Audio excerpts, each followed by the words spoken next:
अस्सलाम वालेकुम। Human body में मुख्तलिफ किस्म के सेल्स पाए जाते हैं, जैसा कि liver cells, kidney cells, heart cells और नर्व सेल्स वगैरह। ब्रेन और नर्व सिस्टम दो बेसिक टाइप ऑफ सेल्स से बने होते हैं, जिनमें नर्व सेल्स यानी कि न्यूरॉन्स और ग्लिया सेल्स शामिल हैं। नर्व सिस्टम में ग्लियल सेल्स की तादाद न्यूरॉन्स से 10 से 20% ज्यादा होती है। न्यूरॉन्स ब्रेन में की प्लेयर्स होती हैं, क्योंकि न्यूरॉन्स बॉडी पार्ट से सिग्नल रिसीव और सेंड करती हैं और मुख्तलिफ फंक्शंस परफॉर्म करने में बॉडी की मदद करती हैं। न्यूरॉन्स के स्ट्रक्चर में 3 बेसिक पार्ट्स होते हैं, जिनमें सेल बॉडी, एक्सॉन्स और डेंड्राइट्स शामिल हैं।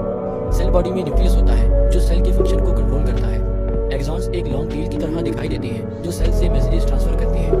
और डेंड्राइट्स 3 ब्रांचेस की तरह होती हैं, जो सेल के लिए मैसेजेस रिसीव करती हैं। न्यूरॉन्स न्यूरोजेनेसिस प्रोसेस के थ्रू प्रोड्यूस होती हैं।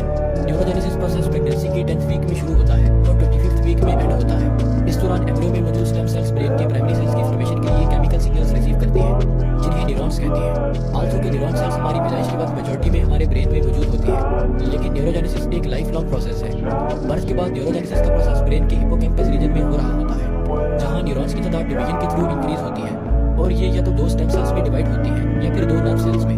बॉडी में मुख्तलिफ टास्क परफॉर्म करने के लिए जरूरी है कि न्यूरॉन्स आपस में कम्युनिकेट कर सकें, और 2 न्यूरॉन्स के दरमियान कम्युनिकेशन सिनेप्टिक क्लेफ्ट में होती है, जो न्यूरॉन्स के सिनेप्सिस के दरमियान एक स्मॉल गैप होता है। यहाँ पर एक्सॉन से आने वाले इलेक्ट्रिकल सिग्नल्स न्यूरोट्रांसमीटर्स के थ्रू केमिकल सिग्नल्स में कन्वर्ट होती हैं, जो कि रिसीविंग न्यूरॉन में स्पेसिफिक रिस्पॉन्स जनरेट करती हैं। न्यूरोट्रांसमीटर्स छोटे छोटे अमाइन मॉलिक्यूल्स, अमाइनो एसिड्स या फिर न्यूरोपेप्टाइड्स होती हैं, जो न्यूरॉन्स के अंदर प्रोड्यूस होती हैं और वेसिकल्स में पैक होकर नर्व एंडिंग्स पर स्टोर हो जाती हैं। जैसे कि हमने पहले डिस्कस किया कि न्यूरॉन्स आपस में साइनेप्स में मौजूद न्यूरोट्रांसमीटर्स की मदद से कम्युनिकेट करती हैं। तो आइए देखते हैं कि ये कम्युनिकेशन कैसे काम करती है।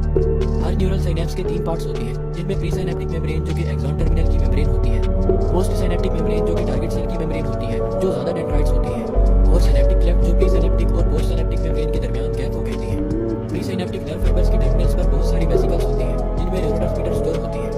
जब pre synaptic membrane action potential की वजह से डिपोलराइज्ड होती है, तो प्री साइनेप्टिक मेम्ब्रेन के टर्मिनल पर मौजूद न्यूरोट्रांसमीटर स्टिमुलेट हो जाते हैं, जो एक्सोसाइटोसिस के थ्रू मेम्ब्रेन टर्मिनल से सिनेप्टिक क्लेफ्ट में रिलीज हो जाते हैं।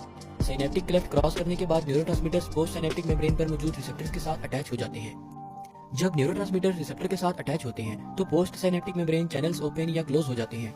ये आयन चैनल्स होते हैं, जिनके ओपन या क्लोज होने से पोस्ट सिनेप्टिक मेम्ब्रेन की परमिएबिलिटी कैल्शियम, सोडियम, पोटेशियम और क्लोराइड आयंस के लिए चेंज होती है।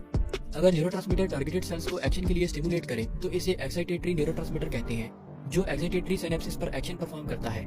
इसके बरक्स अगर ये टारगेटेड सेल्स को इनहिबिट करे, तो इसे इनहिबिटरी न्यूरोट्रांसमीटर कहते हैं, और ये इनहिबिटरी सिनेप्सिस के थ्रू इनहिबिशन करता है। सिनेप्स की टाइप और टारगेट टिश्यूज का रिस्पांस टाइप ऑफ न्यूरोट्रांसमीटर पर डिपेंड करता है। Excitatory neurotransmitter post synaptic cell की डिपोलराइजेशन करते हैं और एक्शन पोटेंशियल जनरेट करते हैं, जैसे कि एसिटाइलकोलिन मसल्स की कॉन्ट्रैक्शन को स्टिमुलेट करता है, जबकि इनहिबिटरी न्यूरोट्रांसमीटर्स टारगेट सेल की हाइपरपोलराइजेशन कॉज करते हैं, लिहाजा इनके एक्शन को इनहिबिट करते हैं। सिनेप्टिक क्लेफ्ट में रिलीज होने वाले न्यूरोट्रांसमीटर्स बहुत शॉर्ट टाइम के लिए एक्शन परफॉर्म करती हैं। ये या तो एंजाइम से डिस्ट्रॉय हो जाती हैं या फिर न्यूरॉन्स में रीअब्सॉर्ब हो जाती हैं। न्यूरोट्रांसमीटर्स के अलावा न्यूरोमोड्यूलेटर्स भी मौजूद होते हैं, जो सिनेप्सिस एसोसिएटेड न्यूरोट्रांसमीटर्स होते हैं। न्यूरोमोड्यूलेटर्स फौरन से न्यूरॉन्स में रीअब्सॉर्ब हो जाते हैं या फिर एंजाइम से डिस्ट्रॉय हो जाती हैं, बजाय इसके कि ये सिनेप्टिक क्लेफ्ट में ज्यादा वक्त तक रहें। ये ब्रेन में बहुत से दूसरे न्यूरॉन्स की एक्टिविटी को मॉड्यूलेट करते हैं। बेस्ट न्यूरोमोड्यूलेटर न्यूरोट्रांसमीटर्स में डोपामीन, सेरोटोनिन, हिस्टामिन और नोरिपेनेफ्रिन शामिल हैं। हमारे ब्रेन को बहुत से अहम फंक्शंस परफॉर्म करने के लिए न्यूरोट्रांसमीटर्स की जरूरत होती है, जिनमें heart rate, breathing, sleep cycles, digestion, mood, concentration, appetite और मसल मूवमेंट वगैरह शामिल हैं। ह्यूमन नर्व सिस्टम में 40 से ज्यादा न्यूरोट्रांसमीटर्स पाए जाते हैं, लेकिन इस वीडियो में हम कुछ अहम न्यूरोट्रांसमीटर्स और उनके फंक्शंस पर बात करेंगे। Number 1, acetylcholine. Acetylcholine first neurotransmitter है जो 1914 में आइडेंटिफाई हुआ।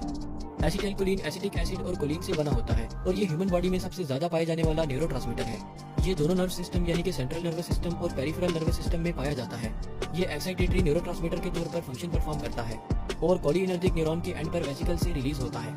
पेरिफेरल नर्वस सिस्टम में एसिटाइलकोलिन न्यूरोमोड्यूलेटर जंक्शन पर रिलीज होता है और मसल